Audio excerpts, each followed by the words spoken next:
Permítanme animarles a abrir el libro de los Hechos. Si la conoce, vaya conmigo a Hechos 2:42. Dice: y perseveraban en la doctrina de los apóstoles, en la comunión unos con otros, en el partimiento del pan y en las oraciones.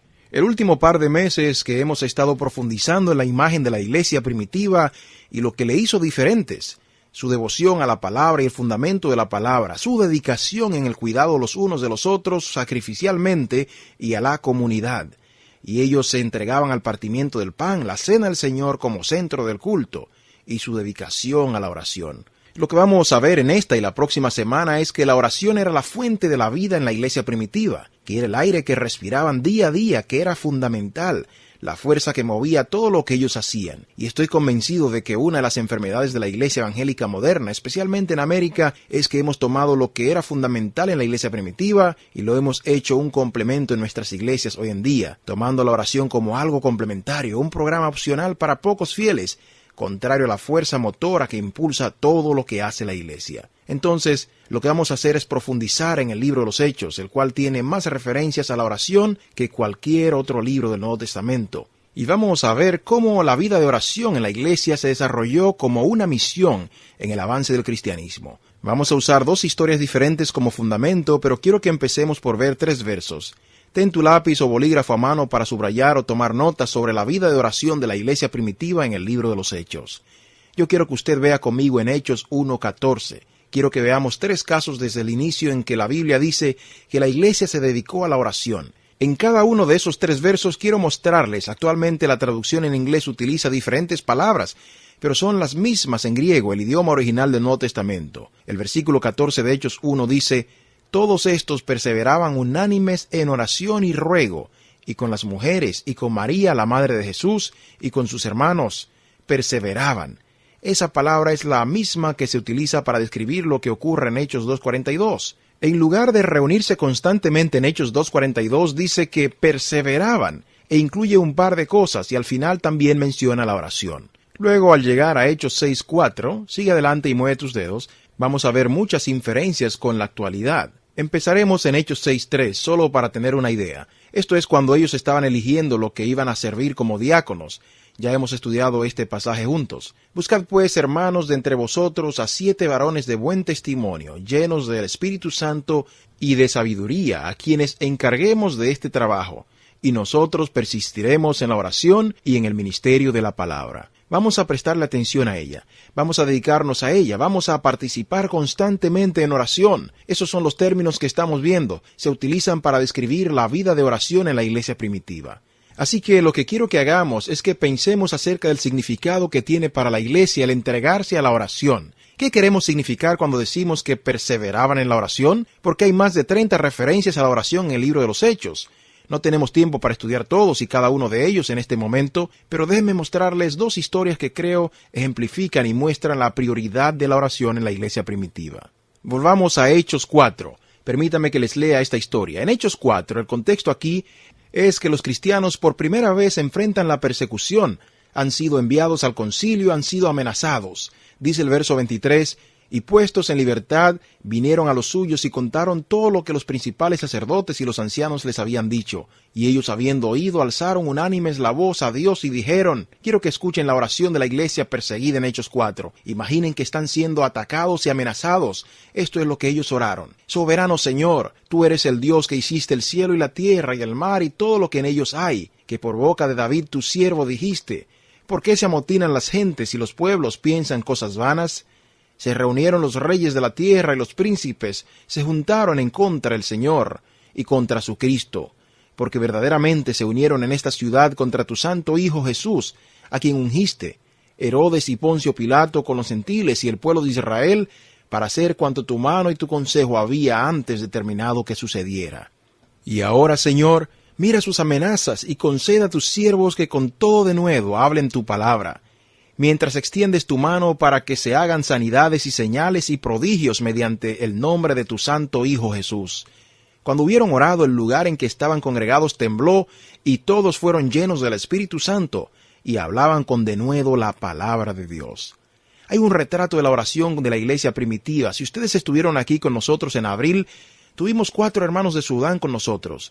estuvimos hablando de la relación que existe entre la oración y la persecución y de la responsabilidad que tenemos de orar por nuestros hermanos y hermanas perseguidos. Y eso está en Hechos 4. Ahora da vuelta a Hechos 12. Aquí hay dos historias fundamentales que vamos a estar viendo en diferentes momentos. Escucha esto. Lucas nos dice: en aquel mismo tiempo el rey Herodes echó manos a algunos de los de la iglesia para maltratarles. Aquí vemos el contexto de la persecución de nuevo. Y mató a espada a Jacobo, o sea que le decapitaron, el hermano de Juan. Y viendo que esto había agradado a los judíos, procedió a prender también a Pedro. Eran entonces los días de los panes sin levadura, y habiendo tomado preso a Pedro, le puso en la cárcel, entregándolo a 4 grupos de 4 soldados cada uno, para que le custodiasen, y se proponían sacarle al pueblo después de la Pascua. Así que Pedro custodiado en la cárcel, pero la iglesia estaba haciendo ¿qué? Hacía sin cesar oración a Dios por él. Y mira lo que sucedió. Y cuando Herodes le iba a sacar, aquella misma noche estaba Pedro durmiendo entre los soldados, sujeto con cadenas y los guardas delante de la puerta. Detengámonos ahí por un segundo. Pedro está a punto de correr la misma suerte que Jacobo había enfrentado, ser decapitado. Está sentado allí en la cárcel. Se podría pensar que si era de noche él no podía dormir. Esta sería la única alternativa, pero Pedro se duerme profundamente, roncando, ahí en la cárcel. No estuvo planeando cómo fugarse de la prisión. Él no está elaborando con Chuck Norris la forma de salir de la situación en que está. Pedro está roncando, durmiendo allí. Por lo tanto, mire el cuadro, es la paz de Dios. ¿Ves tú la paz de Dios en medio de la cárcel? Escucha lo que sucede. Aquí es donde se pone un poco raro, creo. Y he aquí que se presentó un ángel del Señor, y una luz resplandeció en la cárcel, y tocando a Pedro en el costado le despertó diciendo: levántate pronto. Y las cadenas se le cayeron de las manos. ¿Puede imaginar? Un ángel entra en la celda, hace su gran entrada, con una luz que ilumina todo el lugar. Es algo majestuoso lo que está pasando. ¿Qué está Pedro haciendo? Durmiendo. El ángel lo toca en el costado. Levántate, amigo, levántate, tienes que despertar. Así que Pedro se levanta y el ángel le dice en el versículo 8, cíñete y átate las sandalias, lo cual fue un buen consejo. Pedro estaba listo para salir. Esta historia iba a ser contada durante 2000 años, no podía salir sin ropa a la calle, y lo hizo así, y le dijo: envuélvete en tu manto y sígueme. Y saliendo le seguía, pero no sabía que era verdad lo que hacía el ángel, sino que pensaba que veía una visión. Habiendo pasado la primera y la segunda guardia, llegaron a la puerta de hierro que daba a la misma ciudad, la cual se les abrió por sí misma, y salidos pasaron una calle y luego el ángel se apartó de él. Entonces Pedro, volviendo en sí: ¿no es genial? Me encanta Pedro, porque Pedro es lento. Usted ha sido despertado por un ángel, ha caminado a través de todos los guardias, está en la calle lejos de la prisión. ¡Oh! Algo ha sucedido aquí. Ahora entiendo verdaderamente que el Señor ha enviado su ángel y me ha librado de la mano de Herodes y de todo lo que el pueblo de los judíos esperaba. Y habiendo considerado esto, llegó a la casa de María, la madre de Juan, el que tenía por sobrenombre Marcos, donde muchos estaban reunidos orando. Cuando llamó Pedro a la puerta del patio, salió a escuchar una muchacha llamada Rode, la cual, cuando reconoció la voz de Pedro, de gozo no abrió la puerta, sino que corriendo adentro dio la nueva de que Pedro estaba en la puerta.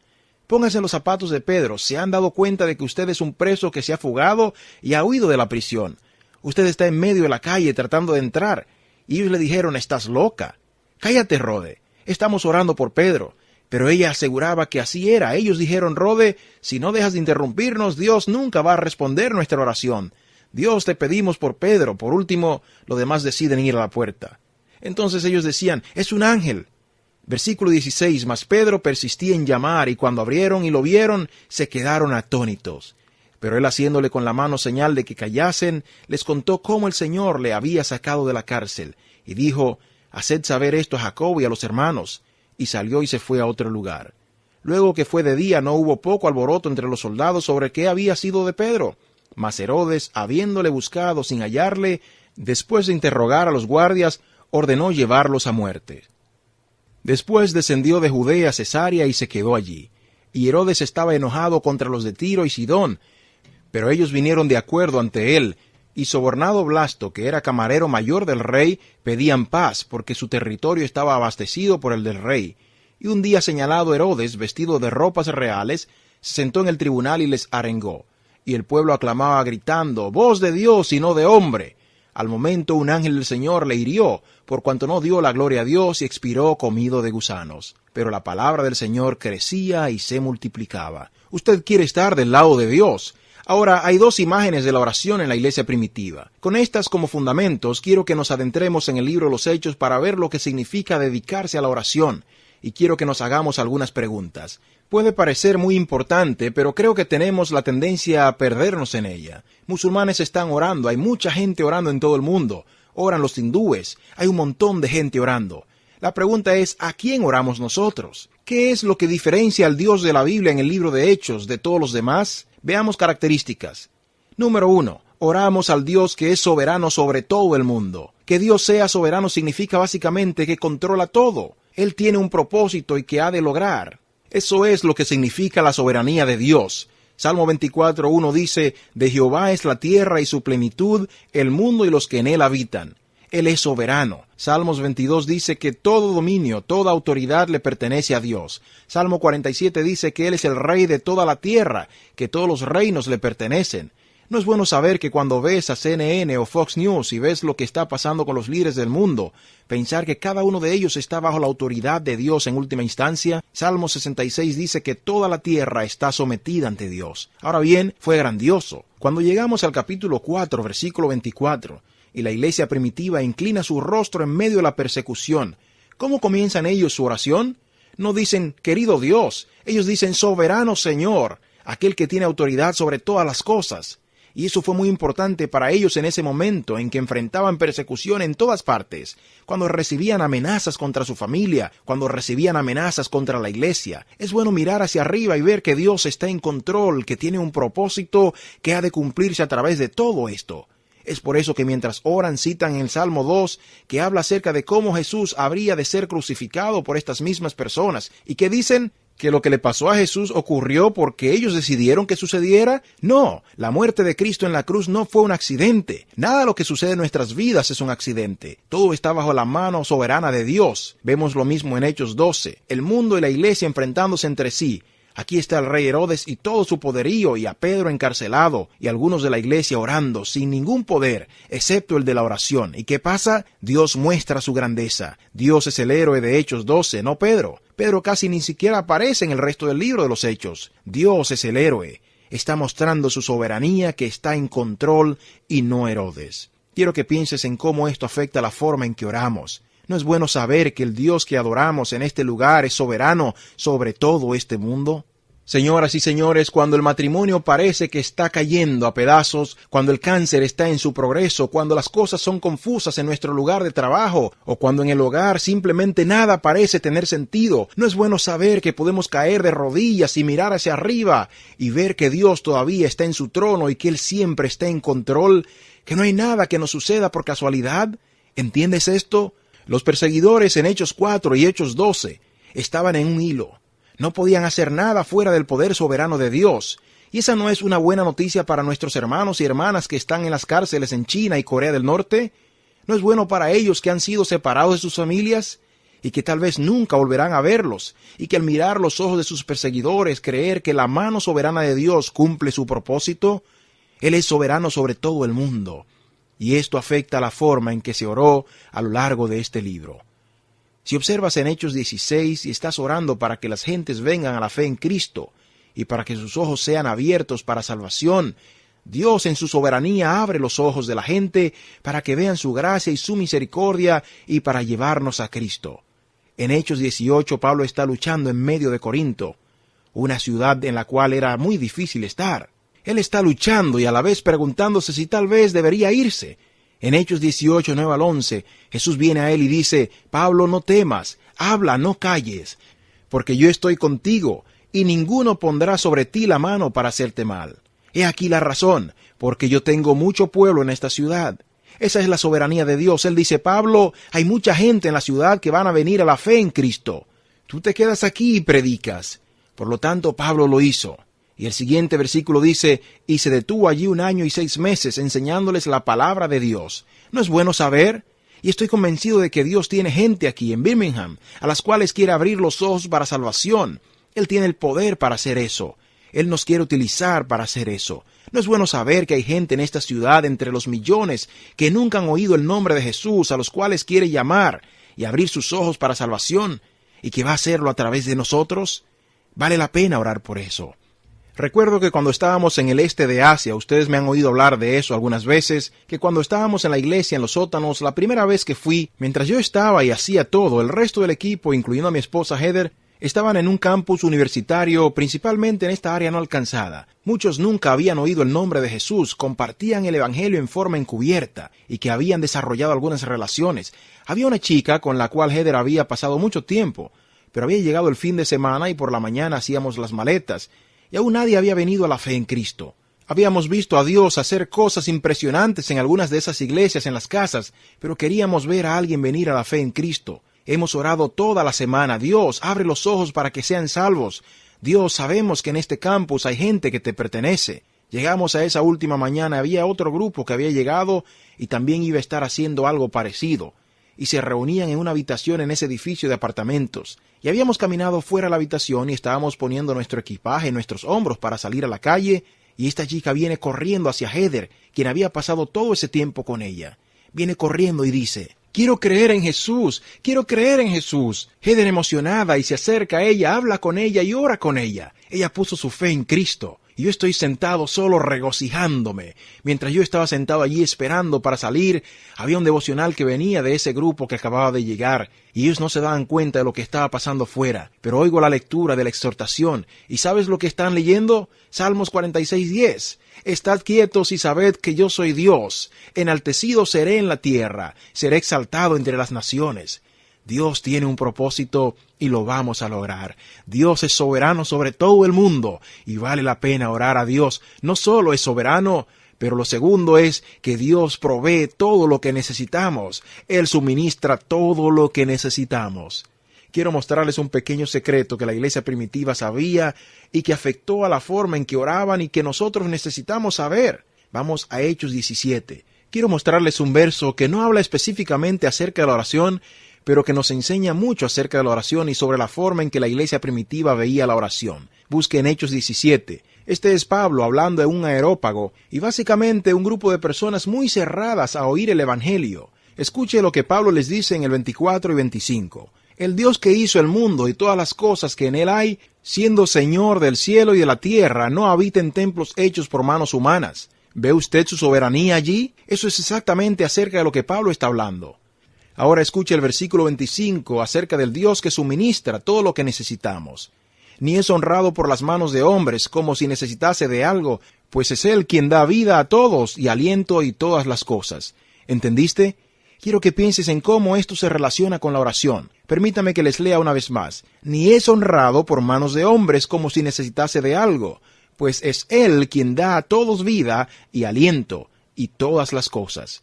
Aquí está la clave que la iglesia primitiva sabía acerca de la oración. El secreto, lo que sabían, era que la clave para ver el poder de Dios en la iglesia no se encuentra en el servicio a Dios, sino en ser servidos por Dios. Permítame repetirlo una vez más. La clave para ver el poder de Dios en la iglesia no se encuentra en el servicio a Dios, sino en ser servido por Dios. La iglesia primitiva no tenía esa mentalidad de que iban a salir y atender las necesidades de Dios y hacer un trabajo para Él. Ellos oraron, ellos se dedicaron a la oración porque sabían que Dios iba a cumplir su trabajo a través de ellos, y no era salir y tratar de hacer cosas grandes para Dios. Era permitir a Dios que obre con su poder a través de ellos, y que Él iba a suplir todo lo que necesitaban. Cuando se reunieron en Hechos 4, dijeron: «Dios, necesitamos de nuevo para proclamar tu palabra», y Dios se lo dio. Hechos 12, «Dios, te necesitamos para mostrar el resultado de su liberación». Jacobo ha sido decapitado. Ahora Pedro está a punto de ser decapitado. Dios muestra su liberación y se la da. Tenemos que abrir los ojos a la salvación. Dios lo hace. Necesitamos que su iglesia los abra. Dios lo hace. Y Dios suple todo lo que se necesita para cumplir la misión de la iglesia. Esta es la gran confianza que tenemos en la oración, que al acercarnos a Él podemos saber que tendremos lo que hemos pedido conforme a su propósito, que ha de llevarse a cabo a través de nosotros. Él suplirá. Esa es la clave en la oración. Segunda pregunta. ¿Por qué oraba la iglesia primitiva? ¿Por qué debemos orar? Bueno, número 1, que eran totalmente dependientes del poder de Dios. Hechos 4:33 dice que había un gran poder sobre ellos. Literalmente significa mega poder. Y estaba en la iglesia. Ellos tenían el mega poder de Dios. Esto es lo que quiero que hagamos. Quiero que hagamos un pequeño tour, si tal vez puedes subrayar algunos de los momentos en los que oraron y luego escribir una nota al lado de lo que sucedió como resultado de esa oración. Por ejemplo, comienza en Hechos 1:14. Leímos este verso hace un segundo. ¿Qué dice? Dice, todos estos perseveraban unánimes en oración y ruego con las mujeres y con María, la madre de Jesús, y con sus hermanos. Por lo tanto, aquí están en Hechos 1. Ellos se unen constantemente en la oración. ¿Qué sucede como resultado? Hechos 2:1. El Espíritu desciende con poder. Pedro se levanta y predica. Y en Hechos 2:42, 3,000 personas más llegan a la fe en Cristo. Así que valía la pena reunirse en oración. Mire Hechos 3:1. Un día Pedro y Juan subían juntos al templo a la hora novena. ¿De qué? La de la oración. Ellos subían en el momento de la oración a las 3 de la tarde. ¿Qué sucede como resultado de esto? Bueno, un hombre cojo camina por primera vez en su vida. Hechos 4:4 dice que el número de personas que depositaron su fe en Cristo creció a más de 5,000. Tal vez deberíamos reunirnos para orar. Esto parece estar funcionando bastante bien. Vamos a Hechos 6. Debido a algunos de los conflictos en la iglesia, la oración estaba siendo relegada a una responsabilidad menor de los apóstoles, porque tenían que hacer muchas otras cosas. Así que decidieron elegir algunos diáconos. Leímos esto hace un segundo en el versículo 3. Buscad pues, hermanos, de entre vosotros a 7 varones de buen testimonio, llenos del Espíritu Santo y de sabiduría, a quienes encarguemos de este trabajo, y nosotros persistiremos en la oración y en el ministerio de la palabra. Vamos a delegar esta responsabilidad a ellos y vamos a prestar atención a la oración y al ministerio de la palabra. Así que comienzan a orar. ¿Qué dice el versículo 7? Y crecía la palabra del Señor, y el número de los discípulos se multiplicaba grandemente. También muchos de los sacerdotes obedecían a la fe. Parece ser que la oración está funcionando bien. Vamos a intentarlo de nuevo. Hechos 7:59. Esta es probablemente mi favorita. Esteban se encuentra en el proceso de ser apedreado. Las piedras se levantaron contra él. Entonces, ¿qué hace? Ora. Hechos 7:59. Y apedreaban a Esteban mientras él invocaba y decía, Señor Jesús, recibe mi espíritu. Y puesto de rodillas, clamó a gran voz, Señor, no les tomes en cuenta este pecado. Y habiendo dicho esto, durmió. Y Saulo consentía en su muerte. Esteban, mientras era apedreado, estaba orando. ¿Por quién? Por Saulo. En la mitad del capítulo 9, escamas caen de los ojos de Saulo. Tuvo un encuentro con Cristo y él se está disponiendo para la predicación del Evangelio. La oración funciona incluso cuando usted está siendo apedreado. Seguimos adelante, Hechos 13:1-3. Ellos se reúnen y oran. Había entonces en la iglesia que estaba en Antioquía profetas y maestros, y menciona nombres. Ahora escucha el versículo 2. Ministrando estos al Señor y ayunando, dijo el Espíritu Santo, apartadme a Bernabé y a Saulo para la obra que los he llamado. Entonces, habiendo ayunado y orado, les impusieron las manos y los despidieron. Señoras y señores, eso inauguró todo el movimiento misionero de la iglesia primitiva. Pablo se va a un viaje misionero, luego otro, y se inician las iglesias en toda la región porque oraron juntos y el Señor los envió. Déjame mostrarle una más. Vamos a Hechos 16. Observa el versículo 25. Esta vez Pedro no estaba en la cárcel. Son Pablo y Silas. Busca en Hechos 16:25. Pero a medianoche, orando Pablo y Silas, cantaban himnos a Dios y los otros presos los oían. Ya sea que tú estás siendo apedreado o estás sentado en la cárcel, tú oras. ¿Y qué pasa? Entonces sobrevino de repente un gran terremoto, de tal manera que los cimientos de la cárcel se sacudían, y al instante se abrieron todas las puertas, y las cadenas de todos se soltaron. Despertando el carcelero y viendo abiertas las puertas de la cárcel, sacó la espada y se iba a matar pensando que los presos habían huido. Y él había aprendido una lección de Hechos 12. Mas Pablo clamó a gran voz diciendo, no te hagas ningún mal, pues todos estamos aquí. Él entonces, pidiendo luz, se precipitó adentro y temblando se postró a los pies de Pablo y Silas, y sacándolos les dijo, Señores, ¿qué debo hacer para ser salvo? Ellos le respondieron, cree en el Señor Jesucristo y serás salvo tú y tu casa. En un minuto tienes a un hombre que te lleva cautivo, que es tu enemigo, y estás orando y de repente en cuestión de segundos ese hombre está cayendo a tus pies diciendo, ¿cómo puedo creer en Jesús? ¿Cómo has hecho? ¿Cómo ves el poder de Dios así? Lo haces postrándote y diciendo a Dios que eres totalmente dependiente de su poder. Sin tu poder no podemos hacer nada. ¿Dónde aprendiste esto? En Juan 15:5. Jesús, ¿qué les dijo? Yo soy la vid, vosotros los pámpanos. El que permanece en mí y yo en él, éste lleva mucho fruto, porque separados de mí nada podéis hacer. ¿Creemos realmente en la iglesia en Brook Hills que apartados de la oración el poder de Dios puede hacer algo? Es la verdad de la palabra de Dios. Vamos a girar nuestras ruedas en la actividad religiosa apartados de la oración por el poder de Dios, y eso no nos llevará a ninguna parte. Pero cada avance importante en este libro es una respuesta a la oración por el poder de Dios. Hoy en día vivimos en una sociedad donde todo es trabajo, más programas, más ideas, más métodos. Vamos a lo mejor o movámonos fuera del camino. Y la iglesia se ha dejado llevar. Tenemos que llegar a nuevas ideas y nuevos programas y nuevos métodos en vez de venir con más oración y más oración y más oración por el poder de Dios. Ellos eran totalmente dependientes del poder de Dios. En segundo lugar, estaban totalmente llenos de la gracia de Dios. Hechos 4:33, el mismo verso que decía que tenían gran poder, también dice que tenían abundante gracia. Abundante gracia estaba sobre ellos. Sé que estamos trabajando mucho, sin embargo, se honra y glorifica a Dios cuando estudiamos su palabra. Yo quiero que veas la gracia. Quiero subrayar la palabra gracia. Póngale un círculo cada vez que la veas en el libro de los Hechos, y quiero que veas su llenura de la gracia de Dios. Hechos 6:8 se trata de Esteban. Mire lo que dice acerca de Esteban. Esteban, lleno de gracia y poder, hacía grandes prodigios y señales entre el pueblo. Por lo tanto, Dios se está moviendo a través de Esteban porque el poder de su gracia estaba en su vida. Vamos a Hechos 11:23. Esta es la iglesia de Antioquía. Este pasaje lo vimos la semana pasada cuando hablamos de Bernabé. Escuche la descripción de la iglesia de Antioquía. Cuando llegó y vio la gracia de Dios, se regocijó y exhortó a todos que con propósito de corazón permaneciesen fieles al Señor. La iglesia estaba creciendo, y lo que él dijo es que esto es evidencia de la gracia. Veamos lo siguiente, capítulo 13, verso 43. Se trata de Pablo y Bernabé saliendo a plantar iglesias.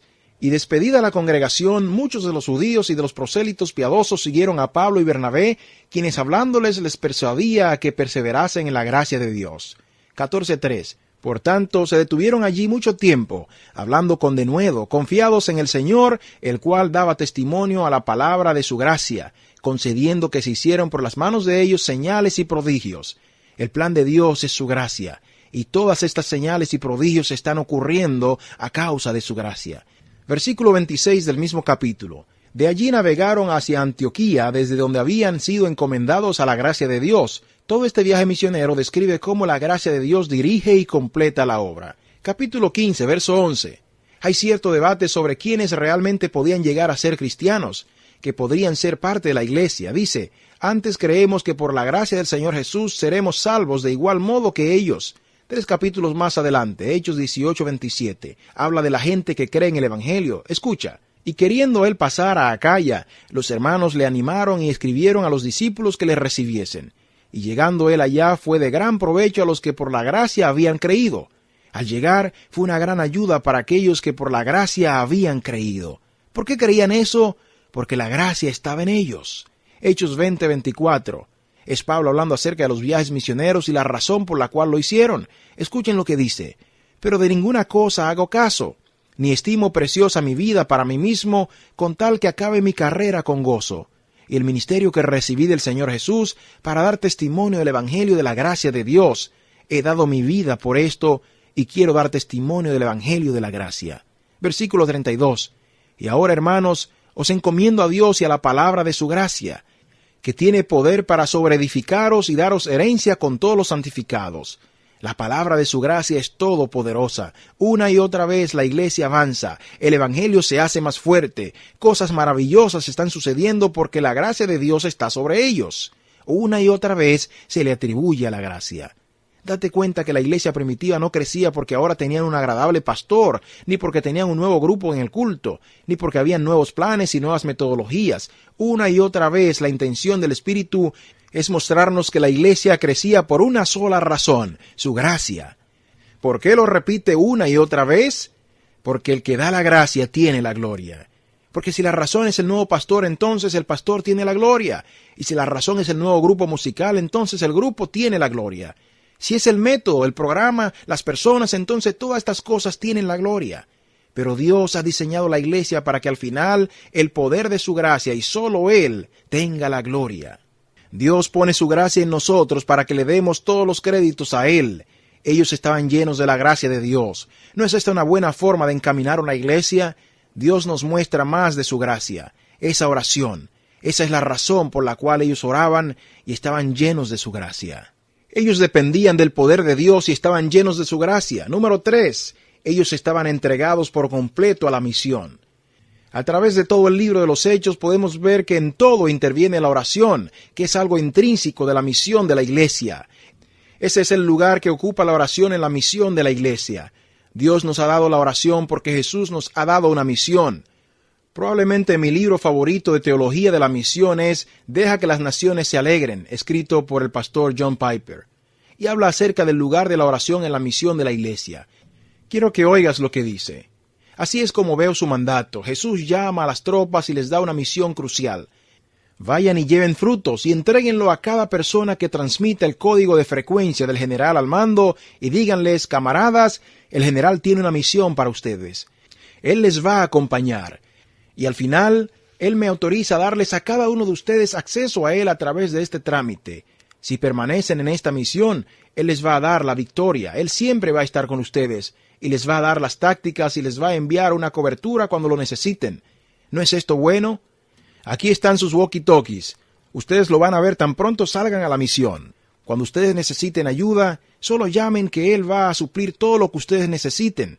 Él va a enviar una cobertura aérea. Les va a enviar refuerzos y les va a decir lo que va a suceder en batalla. Y les va a preparar para todo lo que se les presente.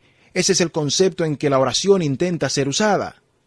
El problema es que muchas veces la iglesia pregunta, ¿por qué oramos? Vivimos como si la oración no fuera importante.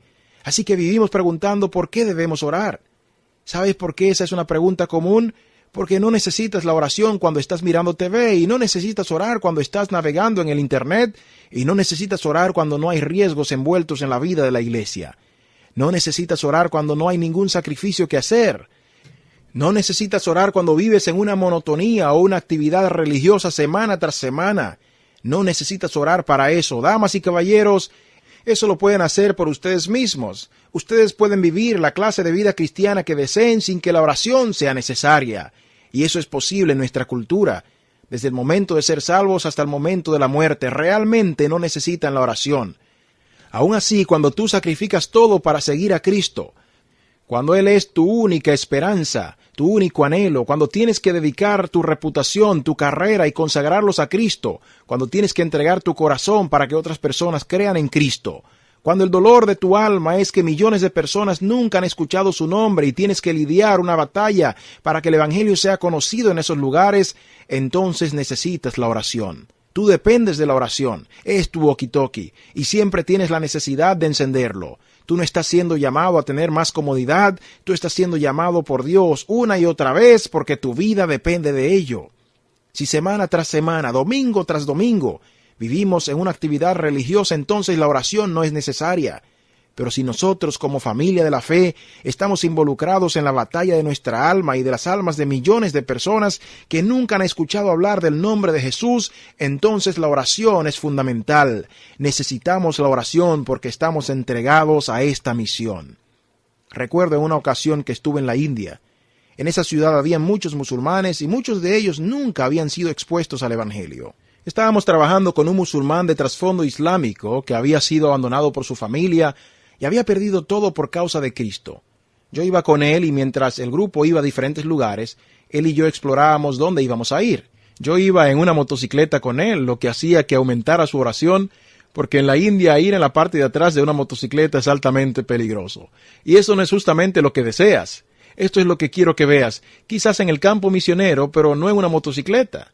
Eso no es el lugar para orar, pero sobre la marcha y donde quiera que iba, se detenía y decía, oremos si debemos o no ir a este lugar, porque Dios sabe lo que está haciendo entre los musulmanes aquí, y hay algunos que están abiertos al Evangelio y hay otros que están muy opuestos al Evangelio. Tenemos que orar por fortaleza si se oponen al Evangelio. Tenemos que orar por la apertura del Evangelio. Y en cada lugar que fuimos nos detuvimos y oramos y rogaba una y otra vez. ¿Sabe por qué? Porque se necesita la oración cuando te encuentras en la India y vas a compartir el Evangelio, y esa es la pasión de tu corazón, conducir a los musulmanes a la fe de Cristo. Usted depende de la oración. Nuestra oración solo se debe al hecho de que estamos en una misión. Ellos dependen del poder de Dios, están llenos de su gracia y dedicados a su misión. ¿Cómo oran? Ellos oraron con la estructura y oran con espontaneidad. Lo que quiere decir con esto es Hechos 2:42. El idioma original del Nuevo Testamento literalmente dice que se dedicaban a la oración.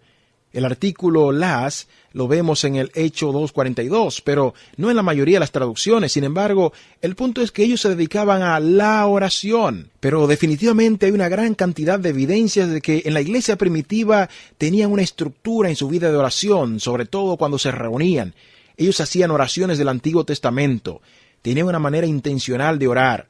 En eso se basa su estructura, pero también había espontaneidad en todo este libro. De acuerdo a cómo se van presentando las necesidades, van orando. La iglesia primitiva tenía tanto estructura como espontaneidad en la oración, y creo que nosotros necesitamos ambas cosas. Así es como realmente necesitamos practicar la vida de oración con estructura y espontaneidad. Si su vida de oración es solo espontánea y se determinan las necesidades y no hay estructura para ello, nunca va a orar por todas las cosas que Dios quiere que oremos. Necesitamos una estructura.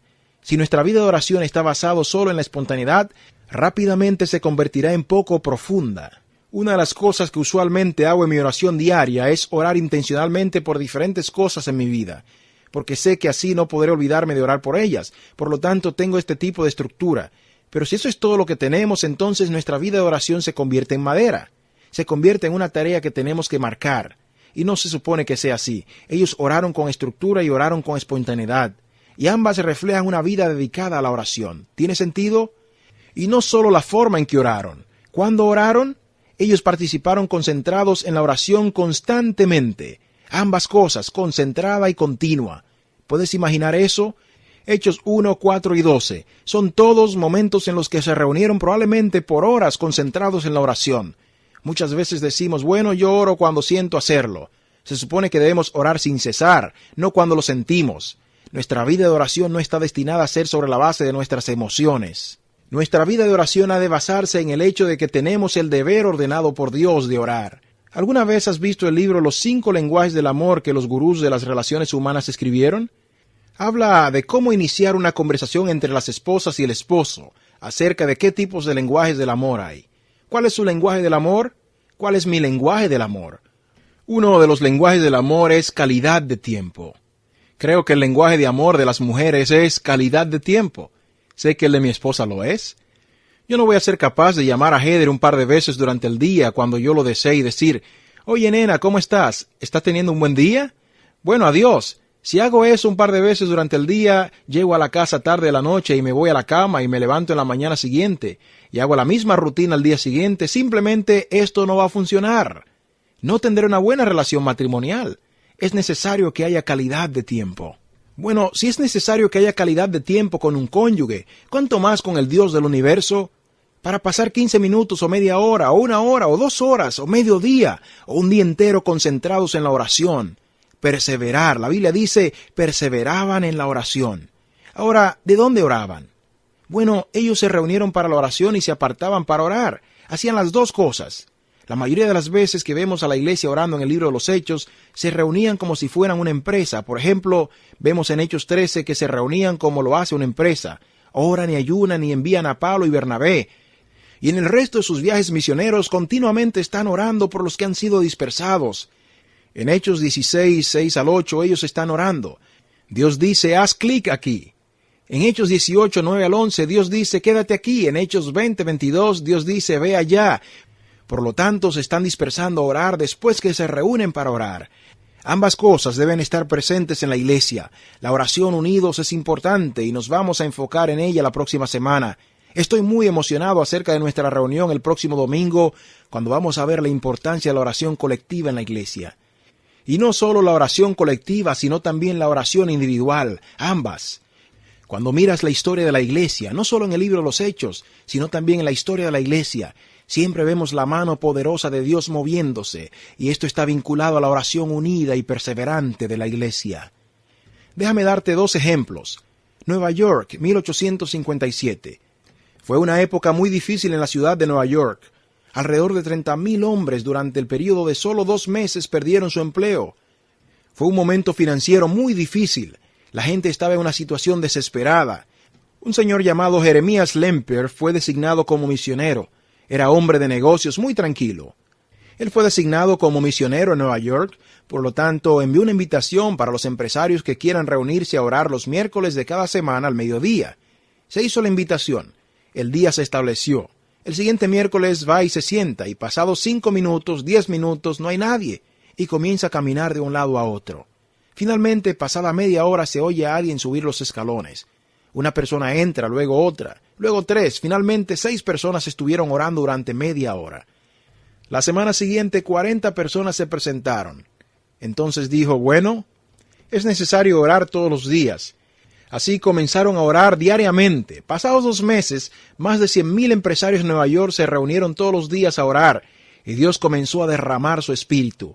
Y en un plazo de 2 años, aproximadamente 1 millón de personas se convirtieron en las iglesias en los Estados Unidos, debido a que algunos empresarios creían que era importante orar. Ese es nuestro país, nuestra historia. Esto es un poco más reciente. En Corea del Sur, donde se estima que casi la mitad de la población ya ha llegado a la fe en Cristo, el pastor Yonggi Cho, quiero que escuches lo que dice. Este pastor atribuye la tasa de conversión de su iglesia a 12,000 personas por mes. Repito, 12,000 personas cada mes. Lo atribuye a la perseverancia en la oración. Esa sería una gran semana, un mes importante para nosotros.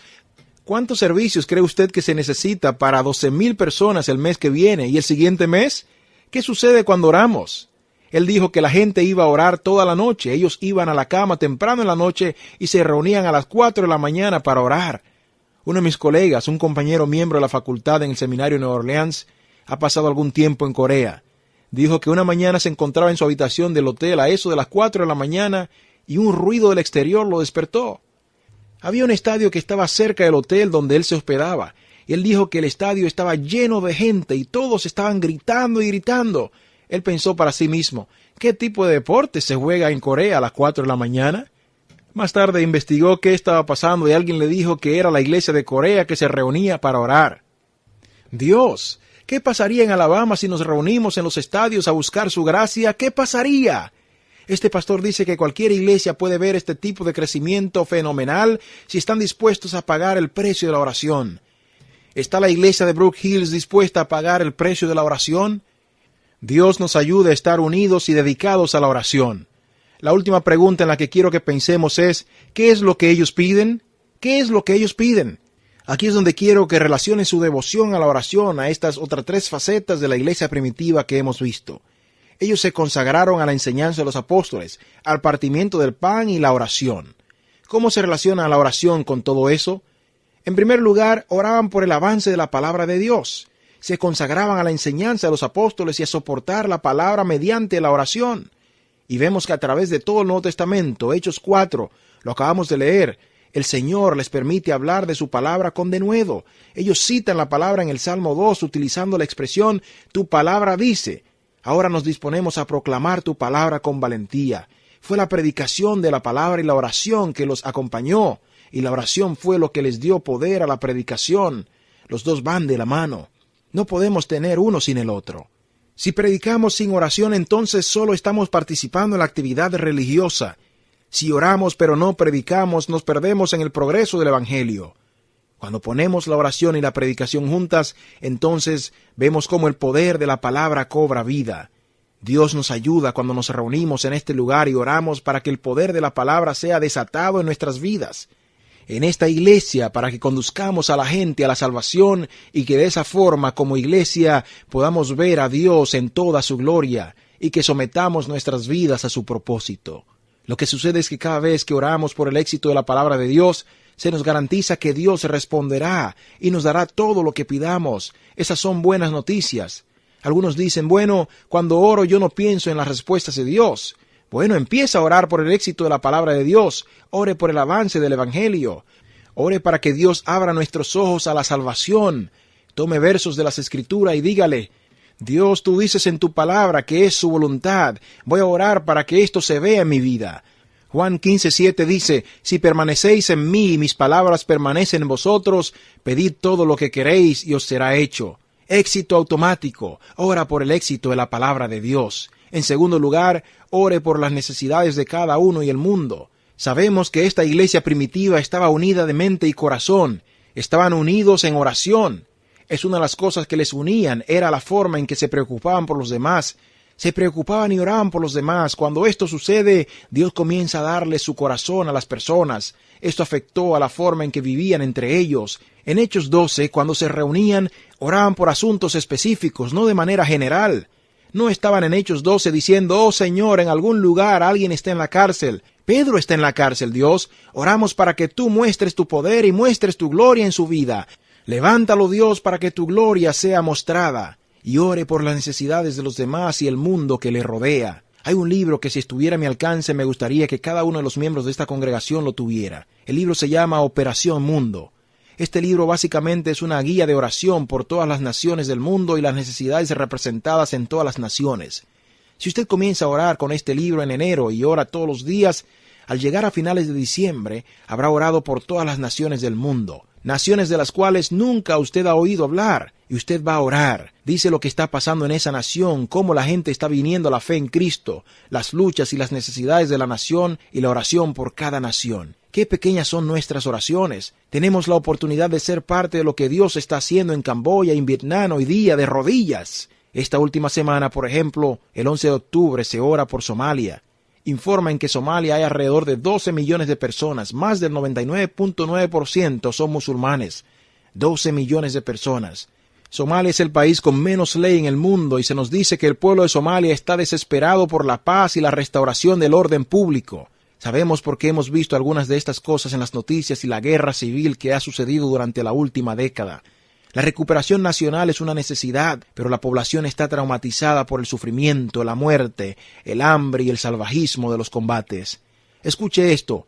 Más de 300,000 han muerto y más de 25% de todos los niños menores de 5 años han perecido. 1 de cada 4 de todos los niños menores de 5 años ha muerto.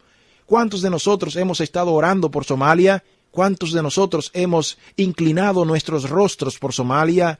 Es un país donde el 99.9% es musulmán. La iglesia de Somalia ha pasado a la clandestinidad. En el momento de la impresión de este libro, Somalia tenía un índice de 25% de la persecución en el mundo, lo que básicamente significa que es el país número 25 más peligroso para estar siendo cristiano. Ahora ha aumentado el número 4. ¿Cuántos de nosotros hemos estado orando por nuestros hermanos y hermanas en Somalia? Ellos estiman que hay unos 2,000 cristianos en Somalia. Los 2,000 cristianos en ese país de 12 millones en sufrimiento y hambruna. ¿Usted cree que necesita la iglesia americana orar por ellos? Que Dios nos ayude a no descuidar las necesidades de nuestros hermanos y hermanas de todo el mundo y las necesidades de los que se pierden en todo el mundo al no orar por ellos. 1 Samuel 12:23. Así que lejos esté de mí que peque yo contra Jehová, cesando de rogar por vosotros. Nuestras oraciones son pequeñas. Tenemos que orar por las necesidades de cada uno y las necesidades del mundo que nos rodea. Les sugiero esto. Se ha hecho el pedido de algunos de estos libros y si deseas, puedes comprar una copia la próxima semana. Hay versiones en CD, hay versiones para niños. Usted puede encaminar a sus hijos a orar por el mundo. En tercer lugar, el éxito de la palabra de Dios, las necesidades de todos en el mundo y la propagación de la adoración a Dios. El libro Los Hechos en 36 ocasiones habla de cómo la iglesia está creciendo. Más de la mitad de las veces se le atribuye directamente a la oración, la propagación de la adoración a Dios. Habla del partimiento del pan. Ese fue el centro del culto de la iglesia primitiva y vamos a ver aquí cómo la oración estaba presente en todas las cosas. Ellos creyeron en Hechos 4 lo que dice el Salmo 2. ¿Recuerda el Salmo 2:8? Pídeme y te daré por herencia las naciones. Ellos dijeron, Dios, sé que quieres que tu gloria sea proclamada a través de tu Hijo en todas las naciones, por lo tanto oramos por eso. Conocían a Habacuc 2:14, porque la tierra será llena del conocimiento de la gloria de Jehová como las aguas cubren el mar. La iglesia primitiva lo sabía. Dios, tu gloria va a cubrir la tierra entera y por eso oramos. Vamos a orar día a día que podamos mostrar su gloria y que Él muestre su gloria. Y abra los ojos para que las naciones vean su gloria y sea adorado en todas las naciones. y 11 hombres y alrededor de un centenar más se unieron y revolucionaron el mundo en 28 capítulos. ¿Cómo se hace eso? Usted hace eso por la pasión de difundir la adoración a Dios y ver cómo la oración sobre la base de la palabra llega a ser el fundamento de nuestra adoración. Una de mis historias favoritas de los últimos tiempos se trata de un hombre llamado D.L. Moody. Probablemente me ha escuchado hablar de él. Se trata de un hombre que predicó en el centro de la ciudad de Chicago. Dios comenzó a derramar su espíritu de manera increíble. Mucha gente vino a la fe en Cristo. Él comenzó a predicar y un gran avivamiento empezó a surgir cada vez que estaba predicando. Chicago, Nueva Inglaterra y luego en Europa. En el comienzo de su ministerio, cuando Moody terminó de predicar un domingo en la mañana en Inglaterra, escribió en su diario que ese era uno de los momentos en que predicaba y parecía que nadie estaba escuchando. Los predicadores tienen este tipo de momentos. Es muy humillante cuando esto sucede. Eso nunca sucede en la iglesia de Brook Hills, pero sucede en los otros lugares a veces. ¿Están todos aquí? Así que se fue después del servicio en la mañana. Se suponía que debía regresar y predicar esa noche. Él no estaba muy emocionado porque el servicio de domingo por la noche no suele ser más emocionante que el servicio de domingo por la mañana. Así que esa noche volvió listo para salir de la ciudad. Mientras predicaba, percibió una atmósfera diferente en aquel lugar. La gente estaba sentada en el borde de sus asientos escuchando atentamente. Él compartió el evangelio y al final se levantó y les dijo: si usted quiere poner su fe en Cristo, quiero invitarlos a ponerse de pie donde se encuentra. Y la gente en todo el lugar se puso de pie. Moody se sorprendió. El domingo por la mañana nadie estaba escuchando. Y la noche del mismo domingo todas estas personas están de pie. Así que él estaba pensando, bueno, tal vez no entienden lo que dije. Por lo tanto les dijo que volvieran a sentarse y compartir el evangelio de nuevo. Luego dijo: ahora que he explicado, si realmente quiere dar su vida a Cristo, de pie donde se encuentra. Bueno, más gente se puso de pie en ese momento que la primera vez. Moody todavía no estaba convencido, sin embargo, la verdadera historia, él dijo: vuelvan a sentarse. Explicó el evangelio otra vez y dijo: si usted realmente desea dar su vida a Cristo, vamos a encontrarnos con el pastor en una habitación fuera del templo y vamos a compartir con usted cómo usted puede poner su fe en Cristo. Así que permanecieron todos de pie y estaba lleno de gente. Moody todavía no estaba convencido. Explicó el evangelio una vez más y les dijo: esta es la última vez que voy a decir, si quieres dar tu vida a Cristo, vuelva mañana por la noche y hable con el pastor aquí. Luego los despidió. La mañana siguiente se embarcó en un barco y navegó a otro lugar. Unos días después recibe un telegrama del pastor que decía: Moody tiene que volver por aquí. El lunes vinieron más personas que el domingo. Todos quieren dar su vida a Cristo. Moody volvió y predicó durante semanas y cientos de personas vinieron a la fe en Cristo. Moody era un hombre muy curioso. Quería saber qué fue lo que sucedió ese domingo desde la mañana hasta la noche. ¿Qué hizo la diferencia? Por lo tanto, hizo algunas investigaciones y encontró que había una mujer postrada en cama en esa ciudad que no había estado en la iglesia esa mañana a causa de su enfermedad. Cuando una hermana fue a llevarle el almuerzo, le preguntó a la hermana: ¿cómo estuvo la iglesia esa mañana? La hermana dijo: oh, fue todo bien. Un señor llamado D.L. Moody predicó. No fue muy emocionante. Los ojos de la mujer en cama se iluminaron y dijo: he oído hablar de este hombre. He leído sobre él en una revista y he estado orando para que Dios lo trajera a nuestra iglesia. Ella dijo: pon la comida a un lado. Voy a ayunar y a orar el resto del día porque creo que Dios quiere traer un avivamiento espiritual poderoso a través de este hombre. Somos unos tontos si pensamos que va a pasar algo por nuestras propias fuerzas. Sin el poder de Dios y el Espíritu Santo no podemos hacer nada. Sin embargo, con el poder de Dios y del Espíritu Santo, vamos a ver el avance de su palabra y vamos a ver la necesidad en las vidas de cada una de las personas que se reúnan aquí y veremos la propagación de la adoración a Dios. Vamos a pedirle a Dios que nos dé las naciones. Vamos a pedirle que lo haga de tal manera que solo Él tenga la gloria. Y vamos a creer que Él está dispuesto ahora y todos los días a conceder lo que necesitamos en la iglesia de Brook Hills para impactar el mundo para su gloria. Porque oramos tan poco, Dios no nos da una iglesia de 10,000 o 20,000 o 30,000. Ese no es el punto. Queremos que 12,000 personas vengan a la fe en Cristo cada mes en todo el mundo a causa de lo que está haciendo a través de nosotros. Por lo tanto, vamos a hacer oraciones a Dios y vamos a creer que la historia pertenece a los intercesores que inclinan sus rostros delante de Dios y dicen: Dios, queremos que nos llenes de tu gracia y nos dedicamos a tu misión. Dios, muéstrate a través de nosotros. Muéstrales tu persona, muéstrales tu carácter, muéstrales tu gloria, hazlo a través de nosotros. Dios, danos las naciones y hazlo de tal manera que solo tú tengas la gloria. Esa es la forma como vamos a orar y Dios ha prometido responder a ella. ¿Por qué no nos entregamos a la oración? El reto para nosotros es que nos dediquemos a la oración. Quiero que nos llamen esta semana a una semana de oración en la iglesia de Brook Hills. Quiero darles 3 desafíos y quiero pedirles a todos nosotros en esta sala que son seguidores de Cristo a tomar estos 3 desafíos antes que volvamos el próximo domingo. Tendrá un gran impacto en lo que suceda cuando regresemos el próximo domingo. El primer desafío es el siguiente: memorizar y orar un versículo de las Escrituras cada día. Durante todo el día puede utilizar el mismo verso todos los días o un verso distinto cada día. Hemos visto que Dios ha prometido dar el éxito cuando oramos de acuerdo con su palabra. Lo que quiero que haga es que mire su vida y la situación en que se encuentra y que busques un versículo de las Escrituras que hable de lo que está pasando en tu vida, y quiero que usted utilice este versículo para alimentar su oración durante todo el día. Por ejemplo, si usted está experimentando dolor por las situaciones de su vida, memoriza el Salmo 46:1. Dios es nuestro amparo y fortaleza, nuestro pronto auxilio en las tribulaciones. Memoriza y ora eso durante todo el día. Dios, confío en ti como mi refugio. Dios, muéstrate fuerte como mi amparo. Dame fuerza hoy. Esa es una oración que Dios ha prometido darnos en su palabra. ¿Tiene sentido orar sobre un versículo de las Escrituras durante todo el día, todos los días? Tal vez usted elija 7 versos diferentes. Eso sería genial. Tal vez usted necesita detenerse en el mismo versículo una y otra vez. Orad, pues, un versículo de las Escrituras, y es necesario que lo recuerde en su mente y en tu corazón, y ore en el transcurso de cada día. El segundo desafío es apartar esta semana un tiempo cada día para orar de manera estructurada y concentrada por las necesidades locales y globales a su alrededor. Algunos de ustedes ya lo hacen y pasan 1 hora o 2 al día en ese tipo de oración.